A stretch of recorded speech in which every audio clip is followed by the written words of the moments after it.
Arthur, chapitre 5. Miss Boulette, hein? Je traîne sur les réseaux sociaux pour me faire une idée du bahut dans lequel j'ai atterri.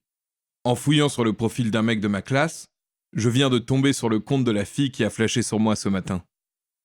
Intrigué, je le consulte d'un œil curieux.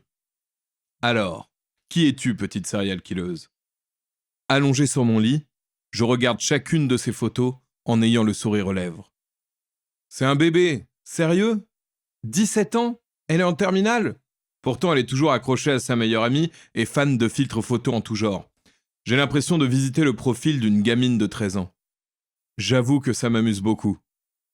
Je suis un salaud, elle est craquante quand même. Ça change des meufs de mon ancien bahut.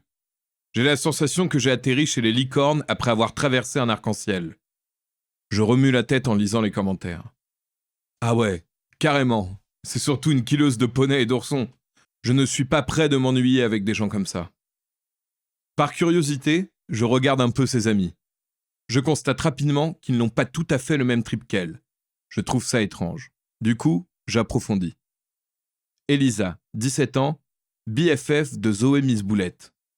En consultant son profil, je vois beaucoup de photos de Zoé, mais également de leur groupe d'amis.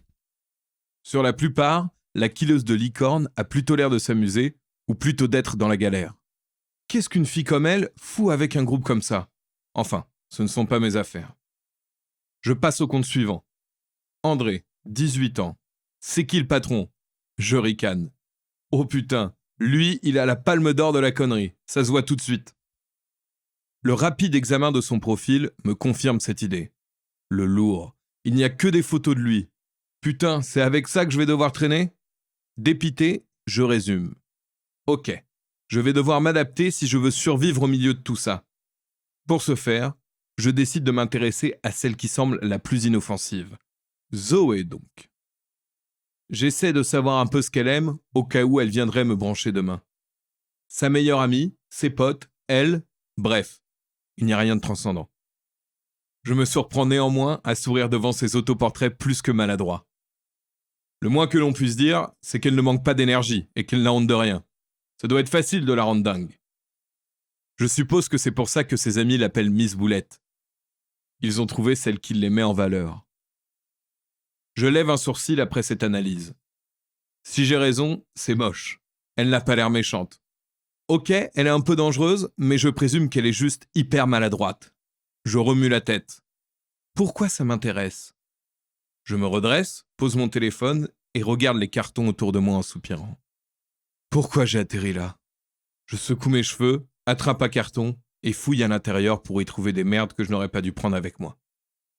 Je le referme, me lève et m'approche de la fenêtre.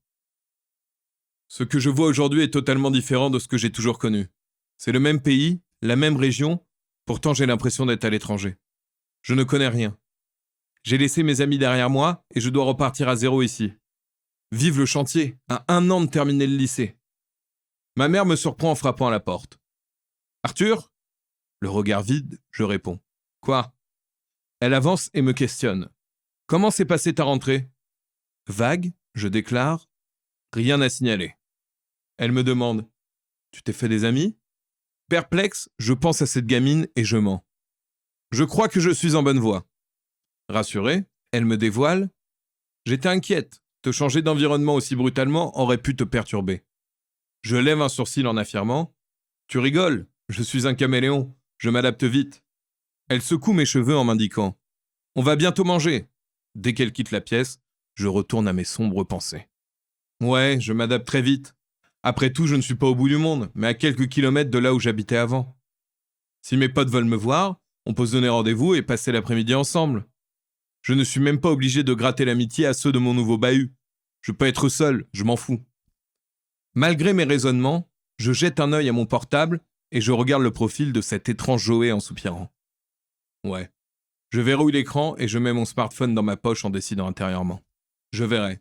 Si elle me colle au cul, je m'en servirai pour me faire des potes. Enfin, je ne veux pas spécialement me servir d'elle. Je veux juste qu'elle soit l'intermédiaire entre les autres et moi. Après tout, ça sera de sa faute. Moi, je n'ai pas demandé à ce qu'elle craque pour moi.